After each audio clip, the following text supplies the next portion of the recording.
There's a reason we look up to the characters we do. They seem to encapsulate what we are trying to become. We relate to the loneliness of Naruto, the manliness of Bruce Wayne, and the levity of Goku in the face of death. We even enjoy dressing up as them in an attempt to embody their spirit. Many young men do this with their fathers. Those of us who weren't lucky enough to have that role model, for better or worse, find it elsewhere. Goku is a near perfect archetype for young men. He achieves what every one of us longs for but seems unable to pronounce. He personifies our need to be dangerous without causing harm. But violence is evil. Or is it only evil to those not willing to engage in it? Are we unwilling or simply unable? Why do we call on violent men to protect us from other violent men? An Australian news outlet sums up a study done by the University of New Mexico by saying, men are far more likely to express their aggression directly through physical violence or verbal abuse. Women are more likely to be indirectly aggressive, to focus on damaging someone else's social standing or spreading rumors to hurt someone's reputation. Now let's bring this back to Goku. Unlike other Saiyans, Goku was raised on Earth and turned out demonstrably different. I'll link my other video on the nature versus nurture debate here. Goku was from an overly aggressive, violent race. To make matters worse, he was a male, which means his testosterone levels would be working against him as it does my fellow men. However, while Goku is violent and testosterone is largely to blame for increased aggression in males, it also enables him to gain the strength needed to protect the ideals he stands for and the people he loves. This is why he, and others like him, are the role model for so many young men. They seem to embody the ideal masculine archetype. Strength is the innate essence of the masculine and is largely misunderstood in the modern world. Men and women demonstrate differences in strength at an obvious biological level as well as culturally.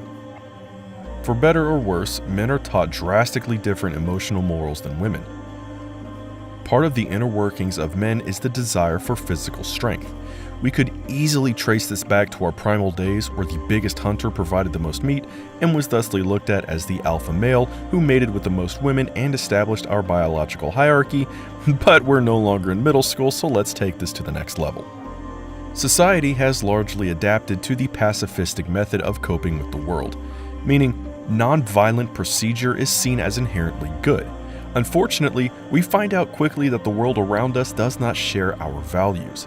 As asked before, why do we rely on violent men to stop other violent men? Violence is a chaotic form that cannot control itself. Therefore, when we are forced into uncontrollable violence, we call upon men who have learned to control it. In other words, if you are unable to control yourself or the current situation, you call upon someone who can. Thus, this is our first duty as men, an absolute control over ourselves.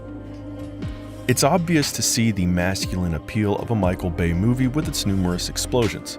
It's also commonplace for men to enjoy martial arts or hand-to-hand violence in theater.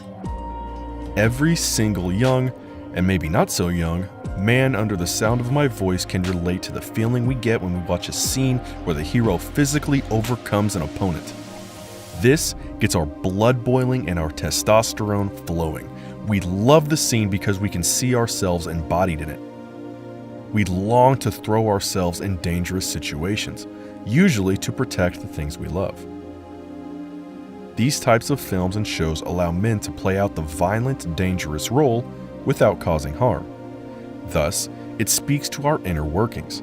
There is an absolute need for men to be violent without causing harm. Modern society tells men to throw away their violent tendencies and ignore their instinctual problem-solving skills. But understand, people do not treat you well because of your intentions. They treat you well because of your actions and because you've made them fully aware of what will happen if they don't. This is why we look to men, even fictitious men, who embody the masculine for the good of those around him. Curiously, this role is often not a serious one. Truly, the moments, and there will be moments in your life where violence is a necessity, are going to be quite few. So what do men do in the time between those violent moments? Simply said, we practice violence. We practice it through the physical sports down to the video games we play. The question, why does the typical man like these things, should be ever clearing. We practice violence in order to put ourselves in dangerous situations. This enables us to decide how to act ahead of time if that situation were to ever call on us. This is not a longing for evil. Since evil has historically thrived under government, it's led good men to understand that evil will never be out-legislated. There will inevitably come a time where it is their duty to protect the innocent, shelter the weak, and yes, violently destroy evil.